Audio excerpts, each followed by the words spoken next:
Hello everyone, Don Peterson coming to you from the Swing Factory Golf Studio just north of Atlanta. I wanted to get a special video out tonight because I'm going to go over my 1,000 subscriber mark here in the next 24 hours. So I want to thank everyone for liking and subscribing to my channel. I wanted to do a video for parents. So this is my 6 best tips for the parents of junior golfers. I thought about this for a little bit, and I think the number one thing that parents can do for their junior golfers is provide access for golf. So, I've had lots of parents come to me and they want to sign their kid up for lessons at ages 3, 4, 5, 6, 7. And, lessons with a top PGA golf professional are expensive.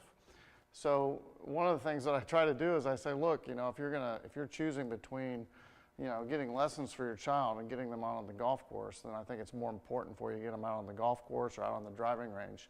As at the younger ages, what you want to do as a parent, you want to develop the eye-hand coordination, and you want to develop the motion skills and things like that.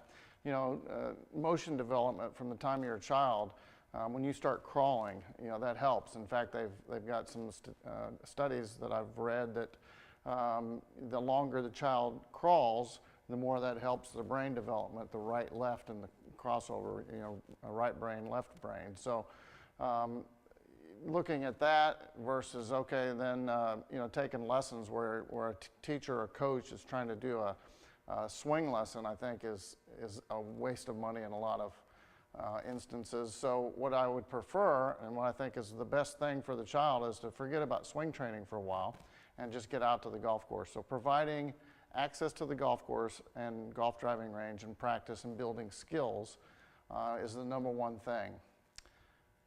Now, number 2 would be providing the right clubs. Now, I kind of thought about this before I did this video, and I thought, okay, which is most important, having the right size clubs or having access to a golf course? Because obviously, if you don't have clubs that fit you, you're not going to be able to develop a very good swing.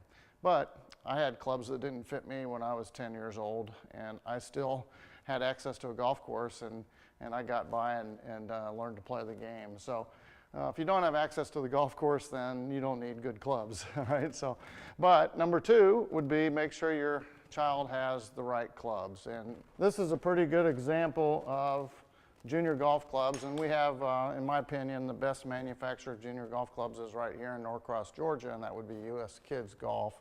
And I know the owner there, and he's done a great job of technology, figuring out the technology for the junior golfer. And these clubs are very light. They have very small grips for smaller hands. They have very light club heads, so they can generate club head speed. They're very flexible. I often tell people that the technology that went into these, the golf clubs should be $400 drivers, so, US Kids has done it for a very reasonable price. These clubs are not very high priced, even brand new. You do not have to buy full sets, so that's important. And you have to understand that, we have 14 clubs in our bag as adults, and let's just say, a lot of players have an average club head speed of 100 miles an hour if you're an adult, okay? And so then you look back at, maybe women and seniors are down around 50 or 60 miles an hour. And if you take and cut that in half, so 100 miles an hour, 14 clubs. So let's say you only need about 7 clubs if you're 50 miles an hour. And so you're covering half that distance. So I always draw this out, but obviously if you're trying to cover up to 250 yards with 14 clubs, then you're only going to have to do about half of that, 125 yards, and you only need about half the clubs. So if you looked at the US Kids clubs and how they've done it, you can get a 3-club set with a bag for the little 3 and 4-year-olds, and then you go up to 5 clubs or 7 clubs as you get older. And you can see here the different progression in the clubs, the shortest ones up to the longer ones. And again, just tremendous for the kids. It allows them to swing more like they'll be able to when they grow into the adult size. And that would be number 2. The most important thing you can do is get your child properly fit clubs, for their age, and there's a chart, and there's a PGA golf professional out there that can help you do that. It's fairly simple. You go by height and strength, I think, mostly. And anyway, do that, and don't be afraid to, you can get them slightly longer, and then they'll grow into them, but the kids will, I've seen kids get these and grow out of them in 6 months. So and they retain their value pretty good. So just swap out, sell them at a garage sale, pass them down to the next kid, or but make sure you keep in the right club as the child develops. So that would be tip number 2. Okay, tip number 3. I see parents that push really hard, and they want their child to exceed. So one of the things I think that's most important, and again, this could be number 1. A lot of people could say, oh, if you don't have fun, then you're not doing the right thing.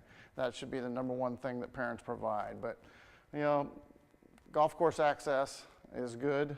Having the right size clubs is good, and let's make it fun, okay? So if you push too hard, or if you get too much involved in instruction, again, I think there's so much technology out there, and a lot of the instructors have gotten very technical, and the parents want to be real technical, and of course every parent thinks their child is the smartest and most perceptive child out there, and they can understand this at 4 years old. Well, I think what happens, what I've seen, my experience is the kids don't want to be technical. They just want to hit the ball. And you give them a ball and say, make it and go in the hole, and they go make it go in the hole. And a lot of times they don't do it right in the beginning, so don't get frustrated and don't try to make them do it right. That's part of a process of learning. You'll see kids put the putter face down and they'll point it completely wrong.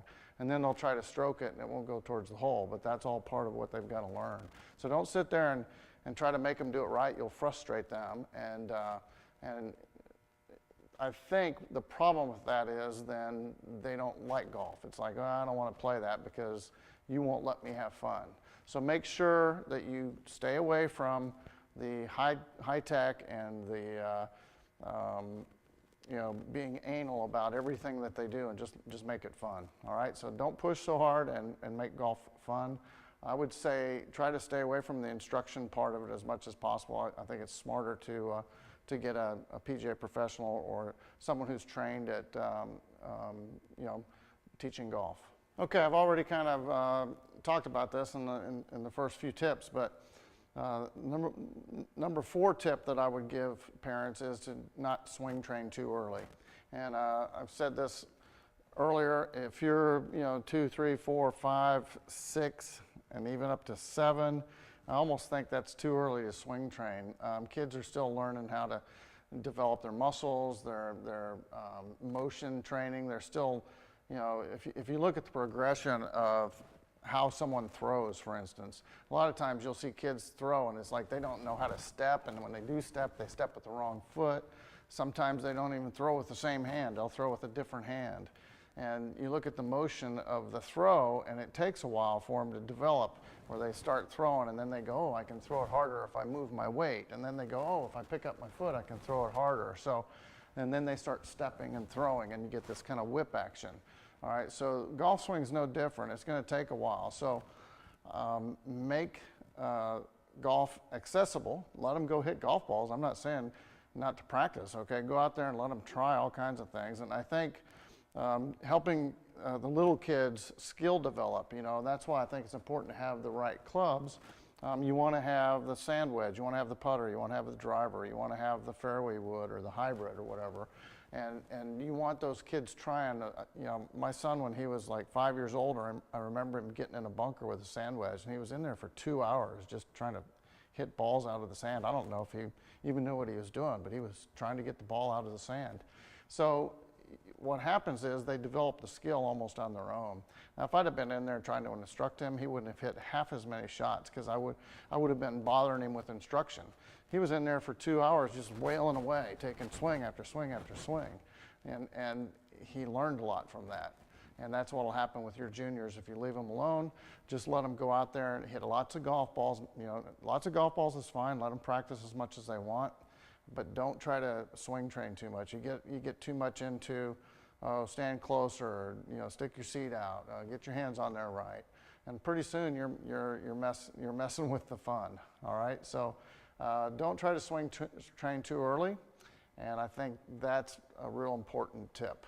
Okay, tip number 5 is don't specialize too soon. I think you see in the larger schools, in fact, I grew up in a small school, so it's like we did everything, and I think that was kind of fortunate on my part. I look back on it, and, I was in the band, and I was in a play once, and I think I tried chorus for a couple days and decided I didn't like that, but I ran track and played football a little bit, a couple years, and played basketball and golf. So, I had a lot of things going on, and I see some of my students, and I've got a couple of really good girl players, and they're involved in basketball, and a couple of them are in different activities at school, and they're heavily involved with a lot of other things, and golf is kind of part-time for them. Now, when they're playing golf, they're into it, they're specializing, okay? But I think if you try to take somebody and you say, okay, we're just going to play golf, because you have to specialize as you get older. You see it in the high schools and college, obviously, and a lot of people think, well, if you don't specialize, you can't compete, and if you're going to try to make this team. But I think that sometimes with sports, it helps you to play basketball and along with golf, or it helps you to play tennis, or it helps you to play some of the other sports, because you're building your body. Sometimes I played basketball when I was growing up, and that was really good training for me as far as fitness and getting in shape and getting stronger and things like that. So every time I came back to the golf, then I was stronger and I hit it further. So try not to specialize too soon, and let the kid have some variety and some fun, because when he does get back to golf, there's going to be more focus and more concentration and more passion, more desire to play when he has the chance to play, or her. Okay, and the last tip I have for parents would be, when you do find a coach, make sure you find a coach who helps develop the golfer's swing. And I think there's 2 things that you want to look for. Make sure that the coach is preaching deep shoulder turn. You want to have, kids need to have really big shoulder turns if they want to play competitively when they get older. If the child is swinging and they're not using their back, not turning their back, and they're just lifting their arms, I think this is a fault that'll haunt them throughout their career. So good coaches, I think, in my opinion, most of them will teach the child or the junior to make a bigger back turn.